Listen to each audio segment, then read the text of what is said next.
Perhaps, Chen replied, her voice carrying a weight of certainty that made several representatives shift uncomfortably. Or perhaps the galaxy needs to learn that there's more to winning a war than who can cause the most destruction. She straightened, squaring her shoulders. Either way, I look forward to the lesson. As Chen left the chamber, she could hear the arguments erupting behind her. Let them debate. Let them mock.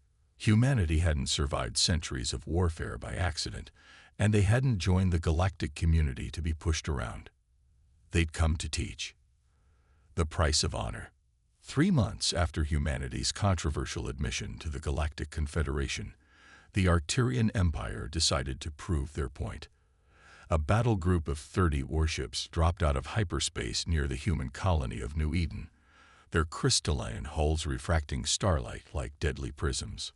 Captain Chen stood on the bridge of the UES Endeavor, watching tactical displays with the kind of focus that made junior officers check their uniform buttons. The Arcturians had positioned themselves between 3 civilian transport routes, their weapons charged but not yet firing. They're broadcasting, Captain. Lieutenant Rivera reported from communications. Marshal Kovacs demands our immediate surrender and the colony's unconditional submission to Arcturian authority. How diplomatic of them, Chen remarked dryly. At least they're giving us a chance to surrender before they start shooting civilians. Status of the evacuation. Civilian shelters are at 60% capacity, Commander Park reported from Tactical. But we got 20,000 colonists still in transit. The Arcturians are blocking all major evacuation routes. Chen nodded, studying the tactical display. The Arcturian formation was textbook perfect, their ships arranged in an attack pattern that had probably won them dozens of worlds. It was exactly what she'd expected. They're expecting us to either surrender or make a desperate attempt to evacuate civilians, Chen mused. Either way, they get to prove that our ethical warfare doctrine is a weakness. A small smile played at her lips. Let's disappoint them. Commander Park, deploy the Ghost Protocol. Throughout the bridge, officers snapped to attention. They'd drilled this countless times, but never under real combat conditions. Across New Eden's orbital space, hundreds of automated drones activated, each broadcasting the signature of a civilian transport. Ghost Swarm active, Park confirmed. Releasing decoy pattern Alpha. The effect was immediate. The Arcturian formation shifted, their sensors tracking what appeared to be a massive civilian evacuation attempt across multiple vectors. Their ships began to spread out, moving to intercept. Marshal Kovacs is demanding we cease this cowardly attempt to shield civilians behind false signatures, Rivera reported, unable to keep a note of satisfaction from his voice. Remind the Marshal that according to Confederation law, any signature broadcast on civilian frequencies must be treated as civilian traffic unless proven otherwise, Chen replied. They can either ignore the signatures and risk violating civilian protection protocols, or treat them all as potential civilian ships. The Arcturian fleet hesitated, their perfect formation fragmenting as they tried to track hundreds of potential civilian targets. That's when Chen sprung the real trap. Deploy Nexus Web, she ordered. Hidden among the drone swarm, specially modified satellites activated, projecting a complex grid of quantum-entangled energy fields. The Arcturians, so focused on tracking civilian signatures, didn't notice until their own communications began to fail. Their fleet's quantum communications are completely disrupted, Rivera reported with professional satisfaction. They're falling back on standard electromagnetic signals, slow, limited range, and very easy to intercept. Marshal Kovacs is attempting to reorganize his forces, Park added, but with their communications compromised, they're having trouble coordinating their movements. Chen watched as the mighty Arcturian battle group began to lose cohesion. Without their instant quantum communications, their complex battle formations began to fall apart. Ships moved in conflicting patterns, unable to maintain the split-second timing their tactics required. Now, Chen ordered, show them why we believe in precision over power. The Endeavor and its escort ships struck with surgical accuracy, their weapons targeting propulsion and weapons systems with carefully calculated force. They didn't need to destroy the Arcturian ships, just disable them without causing catastrophic damage or life support failures. This is not warfare. Kovacs's voice crackled over conventional channels, his translator struggling to convey his rage. You hide behind false signatures, disrupt our communications, and refuse to strike killing blows. First contact and ridicule. The Grand Assembly Hall of the Galactic Confederation hummed with barely contained derision as Captain Sarah Chen presented Earth's military code of conduct. The massive amphitheater, carved from living crystal that caught and reflected the light of 3 suns, housed representatives from over 200 spacefaring civilizations. None of them seemed impressed. Let me understand this correctly. Supreme War Marshal Kovacs of the Arcturian Empire leaned forward, his crystalline exoskeleton chiming softly with the movement. Your species willingly restricts itself from using biological weapons, prohibits orbital bombardment of civilian centers, and requires formal declarations of war. His translator couldn't quite capture the mix of amusement and contempt in his harmonics. Chen stood at parade rest, her perfectly pressed United Earth Defense Force uniform a stark contrast to the ornate battle regalia surrounding her. That's correct, Marshal. The Geneva Conventions and subsequent space warfare amendments form the cornerstone of human military doctrine. The chamber erupted in what Chen's universal translator interpreted as laughter, though some species expressed it through light patterns, others through pheromone bursts. A Zizek's theory representative, their consciousness distributed across a swarm of floating orbs, pulsed with mocking bioluminescence. How did such a species even survive to reach the stars? The question came from General Prime Hexa, her serpentine form coiled around a gravity throne. The galaxy is not a place for weakness disguised as morality. Chen's expression remained neutral, though her jaw tightened slightly. 20 years of command experience had taught her when to hold her tongue. This was not one of those times. With respect, General Prime, I suggest you review the historical records of species who have attempted to conquer Earth. Chen's voice carried clearly through the chamber. You'll find surprisingly few success stories. The Zizek's theory swarm condensed, their collective consciousness focusing on Chen. Because you had not yet faced truly superior civilizations. The Arcturian Empire alone controls 500 worlds. The Hexa Dominion has conquered 3 galactic arms. What are your handful of colonies compared to such might? Perhaps, Chen allowed, her slight smile never reaching her eyes. You should ask yourselves why a species that restricts itself so heavily was invited to join the Confederation in the first place. That brought a moment of uncomfortable silence. It was Supreme Commander Yithtal, the ancient Quatraxian whose species had first contacted Earth, who finally spoke. Indeed, the humans' application was extensively debated. Marshal Kovacs's crystalline form shimmered with indignation. Their primitives playing at civilization, their entire fleet couldn't stand against a single Arcturian battle group. Chen's smile widened fractionally. Would you care to test that theory, Marshal? The chamber went deadly quiet. Even among species that glorified warfare, such direct challenges were considered extreme. Kovacs's crystalline surface rippled with color patterns that Chen's translator rendered as a mix of rage and disbelief. You dare. The Marshal's voice reverberated through the chamber. You stand here with your self-imposed chains and presume to challenge the might of the Arcturian Empire. Not at all, Marshal. Chen's voice remained perfectly calm. I'm simply suggesting that perhaps these chains, as you call them, serve a purpose you haven't considered. After all, when you can't rely on overwhelming force, you have to get creative. The Zizek's theory swarm pulsed with what Chen's translator interpreted as derisive amusement. Creativity will not save you from a plasma bombardment, Captain. No, Chen agreed, but it might make you wish you'd tried the plasma bombardment instead of whatever we came up with as an alternative. She paused, letting that sink in. You see, when you have rules, you have to think. You have to innovate. And humans, we're very, very good at innovation. Supreme Commander Yithtul's multifaceted eyes studied Chen with ancient wisdom. You speak as though these restrictions are a strength rather than a weakness. Because they are, Commander. Chen turned to address the entire assembly. Every species here achieved spaceflight. Every species here developed advanced weapons. But how many of you developed them while deliberately holding back? How many of you had to find better ways to fight because you refused to take the easy path? The silence that followed held a different quality now.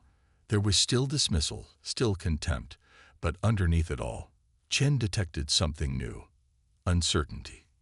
Your species will learn, General Prime Hexa declared, though her conviction seemed slightly diminished.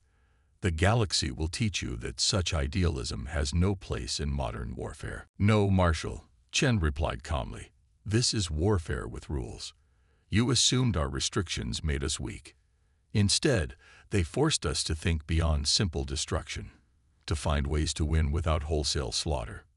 One by one, the Arcturian ships went dark, their weapons and engines disabled but their crews very much alive. Within 2 hours, the battle, if it could be called that, was over. Not a single life had been lost on either side. Deploy rescue and medical teams, Chen ordered. Full emergency support for all disabled vessels. Prioritize life support stability. We're receiving surrender signals from multiple Arcturian ships, Rivera reported. Marshal Kovacs is expressing his displeasure with being offered medical assistance. Send him a copy of the Geneva Conventions, Chen replied. Particularly the sections about treatment of prisoners of war. Remind him that under human military doctrine, surrendered forces are guaranteed medical care and dignified treatment. As rescue operations began, Commander Park approached Chen's command chair. The Arcturians will be back, she said quietly. And they won't underestimate us again. Good, Chen replied, watching as human medical ships move to assist their defeated opponents. Maybe next time they'll have to think instead of just reacting. It'll be good for them. She turned to her bridge crew, pride evident in her expression. This is why we have rules, people. Not because we're weak, but because they force us to be stronger in ways our enemies can't imagine. Today we didn't just win a battle. We proved that humanity's way of war isn't about destroying our enemies. It's about proving there's a better way to fight, Park finished, finally understanding. As rescue operations continued, news of the battle spread through Confederation space. The mighty Arcturian Empire, with all its superior technology and overwhelming firepower, had been defeated by a human fleet that refused to take a single life. More importantly, they'd been defeated by an enemy that immediately turned around and offered them medical assistance. It was, many would later say, the day the galaxy began to understand that humanity's rules of warfare weren't a weakness at all. They were, perhaps, the greatest strength of all. Breaking point. The Galactic Confederation's central chamber had never seen such chaos. Representatives from a dozen major powers demanded action against humanity's dishonorable conduct in warfare. The Arcturian defeat had sparked a crisis that threatened to tear the careful political balance apart. They make mockery of combat. General Prime Hexa's voice filled the chamber. Their tactics strip away the very essence of warfare. They refuse to grant their opponents honorable death in battle. Captain Chen stood at the chamber center, surrounded by hostile faces. The last 3 months had seen 17 separate attempts to test human military doctrine. Each had ended the same way: disabled ships, rescued crews, and increasingly frustrated opponents. The ZX Theory Collective demands sanctions. The swarm of conscious ords pulsed angrily. Humans must be forced to fight properly or be expelled from the Confederation. And how exactly? Chen asked calmly. Would you define proper warfare? Maximum casualties, total planetary destruction, the annihilation of civilian populations. You dare lecture us? Marshal Kovacs's crystalline form vibrated with rage. The Arcturian Empire has conquered hundreds of worlds. We have brought order through strength. And how many of those worlds would choose to remain part of your empire without your warships in orbit? Chen's question cut through the chamber like a laser. How many of your conquests are built on fear rather than respect? Before Kivax could respond, alarms blared throughout the chamber. Emergency displays activated, showing multiple fleets dropping out of hyperspace across Confederation space. The swarm has returned. Supreme Commander Yithtul's ancient voice carried a weight of dread. The tactical displays showed thousands of biomechanical ships, their organic hulls pulsing with malevolent energy. The Devourers, a species that consumed entire worlds to fuel their endless expansion, had chosen this moment to launch their largest invasion yet. They strike at 30 systems simultaneously, Hex's serpentine form coiled tighter. Even a combined fleet could not defend against such an assault. Chen studied the tactical displays, her mind racing. Perhaps it's time to show you why humanity's approach to warfare isn't just about ethics. Commander Park, deploy the Prometheus protocol. Throughout Confederation space, hidden human satellites activated. Years of preparation, disguised as civilian communication relays, came online. The Devourers' biomechanical ships suddenly found their neural networks flooded with conflicting signals. What are you doing? Kivax demanded. The Devourers use organic technology, Chen explained, watching as the massive invasion force began to fragment. Their ships are literally alive, connected through a vast neural network. We've spent years studying their biology, finding ways to disrupt their coordination without destroying them. You knew they would return. Yithtul's multifaceted eyes studied Chen with new interest. We hoped they wouldn't. We prepared in case they did. Chen turned to address the chamber. This is why we have rules. They force us to think beyond simple destruction, to find solutions that don't just win battles, but might actually end wars. Across space, the Devourer fleet fell into disarray. Their ships, unable to maintain neural cohesion, began retreating in confusion. Some fired on their own forces, their organic brains unable to distinguish friend from foe. Lieutenant Rivera, Chen called over her comm, deploy the medical ships. Priority to any Devourer vessels showing signs of neural degradation. You would help them. Hex's translator couldn't quite capture her tone of disbelief. They consume entire worlds. Yes, Chen replied simply. Because that's what our rules demand. Because showing mercy to an enemy isn't weakness. It's the strongest statement we can make about who we are and what we believe. The chamber watched in stunned silence as human ships moved to assist the very forces that had come to destroy them. Medical teams worked to stabilize the organic ship's neural systems, preventing a cascade failure that could have killed millions of the hybrid creatures. I don't understand. Kivax's voice had lost its edge of contempt.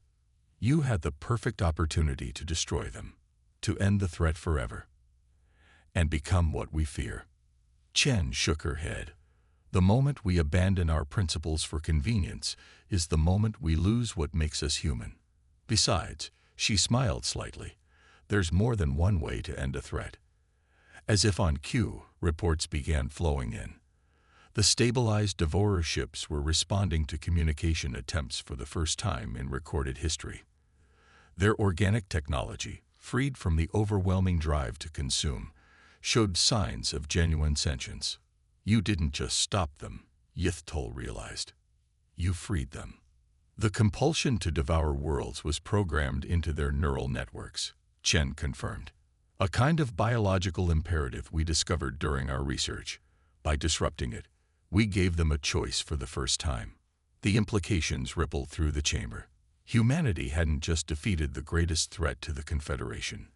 They'd done it without destroying a single ship. More than that, they'd potentially turned an implacable enemy into something that could be reasoned with. Perhaps, Supreme Commander Yithtul's ancient voice carried across the now silent chamber. We have been looking at humanity's rules of warfare from the wrong perspective. They are not chains that bind them. They are foundations that lift them above mere violence. Chen looked around the chamber, meeting the eyes, sensory organs, and consciousness clusters of the assembled representatives. We don't follow these rules because we're weak. We follow them because they make us strong enough to do this, to find solutions that don't just end battles, but might actually bring peace. For the first time since humanity had joined the Confederation, no one laughed. The art of restraint.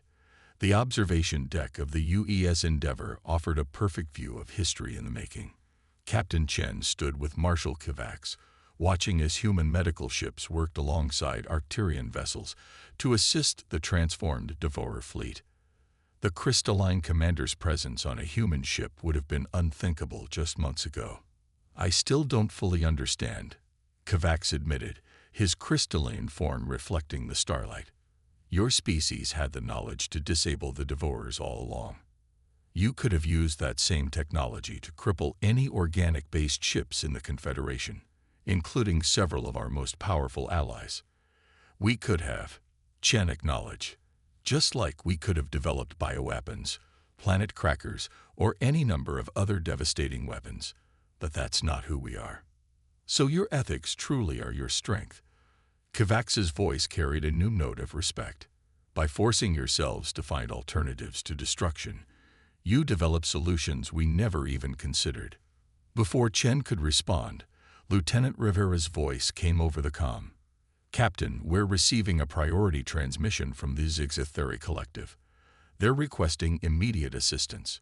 Chen and Kovacs exchanged glances before heading to the bridge. The tactical display showed a massive energy storm tearing through Zigzatheri space, threatening to disrupt the delicate quantum fields that maintained their collective consciousness. The storm formed suddenly. The Zigzatheri representative swarm of orbs pulsed with distress. "Our attempts to disperse it have only made it stronger. Without help, the collective consciousness of billions will be lost. Deploy the Aegis Protocol," Chen ordered without hesitation. Across the bridge, officers moved with practiced efficiency. "And contact the Arcturian fleet. We'll need their crystalline resonance technology to make this work." Kovacs's form shimmered with surprise. "You would use our technology? After we were enemies so recently?" "There's no such thing as a former enemy in need," Chen replied, quoting one of the core principles of human military doctrine. "Besides, your crystalline resonance combined with our quantum field stabilizers might be exactly what we need." What followed was a masterclass in interspecies cooperation. Human ships formed a protective barrier around the affected Zigzatheri systems, their advanced shields modified to channel rather than block the storm's energy. Arcturian vessels used their crystalline technology to create a resonance field that helped stabilize the quantum fluctuations. "The storm is weakening," Rivera reported after several tense hours. Zigzatheri consciousness patterns are stabilizing across all affected systems. "Extraordinary," the Zigzatheri representative pulsed with what Chen's translator interpreted as awe. "You turned our greatest weakness, our dependence on quantum fields, into a strength by using it to ground the storm's energy. Sometimes the best defense isn't a stronger shield," Chen said, watching as the last of the storm dissipated. "It's understanding how to turn a threat into an opportunity." The scene on the bridge captured the attention of observers throughout Confederation space. Human ships working seamlessly alongside Arcturian vessels to save a species that had, until recently, been openly hostile to both of them. It was a powerful demonstration of humanity's philosophy in action. "I begin to see why your species insists on maintaining medical ships in your combat fleets," Kovacs observed, "and why you put so much emphasis on understanding rather than simply overpowering your opponents." "The strongest victory," Chen replied, "is the one that doesn't create new enemies. Every time we save lives instead of taking them, every time we help instead of harm, we prove that there's a better way." The Zigzatheri representative swarm arranged itself in a formal pattern of respect. "Our collective has spent millennia believing that true strength lay in the ability to destroy. Today, you have shown us that perhaps the greatest strength lies in the choice not to." News of the cooperation spread quickly through the Confederation. Species that had once mocked humanity's ethical restrictions began to study their methods. The idea that warfare could be about more than destruction, that victory could mean more than defeat, began to take root. Your approach changes everything, Kovacs said later, as they watched human and Arcturian crews conducting joint training exercises. It forces us to think beyond our traditional concepts of warfare. That's the point. Chen smiled. When you're not focused solely on destroying your enemy, you start seeing opportunities for something better. Sometimes the most powerful weapon in your arsenal is the one you choose not to use. As if to prove her point, reports came in of former Devourer ships successfully integrating into Confederation defense fleets. Their organic technology, once used only for destruction, now helped protect the very worlds they had once threatened.